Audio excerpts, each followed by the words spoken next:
This is the VOA Special English Economics Report. Anyone who has ever borrowed money can relate to the debate over raising America's borrowing limit. People who have reached their limit can try to ask their bank to increase it and go deeper into debt. Or they can cut their spending and try to get their finances under control. Or they can do both. Either way, they have to keep paying their bills. If they default on their debt, that only makes it harder and costlier to borrow in the future. Congress set the government's current borrowing limit at more than $14 trillion. President Obama and congressional leaders held hours of sometimes tense meetings this week at the White House. Opposition Republican leaders agree on the need to raise the borrowing limit by August 2nd or risk the nation's first default. The argument is over how to cut deficits.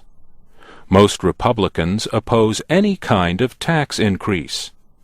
Most Democrats in Congress oppose big cuts in government spending, especially programs for retirees and the poor.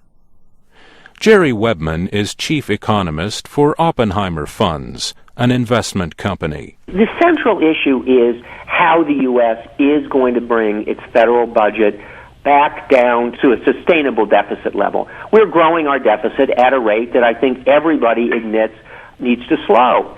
So the controversy is, how do you do that? He says the current debate has deep roots in the Constitution. A Constitution that was written by people who were very, very suspicious of executive authority, and built into the Constitution lots of ways in which the three branches of government could check and balance each other. Those three branches represent the President, Congress, and the courts. Researchers at the Library of Congress say Congress passed the first debt limit law in 1917.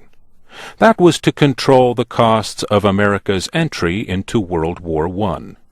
Today, Jerry Webman says the United States is going through an important debate on what services Americans can expect from their government. I think we may be looking at one of those almost generational changes in the role of the federal government in U.S. society.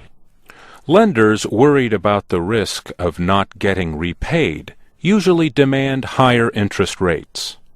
That has happened to heavily indebted countries such as Greece, Ireland, and Portugal. Usually it is the bond market that says, wait a minute, we're not going to accept any more debt until we feel more confident in your credit. Interest rates for the United States, however, have come down.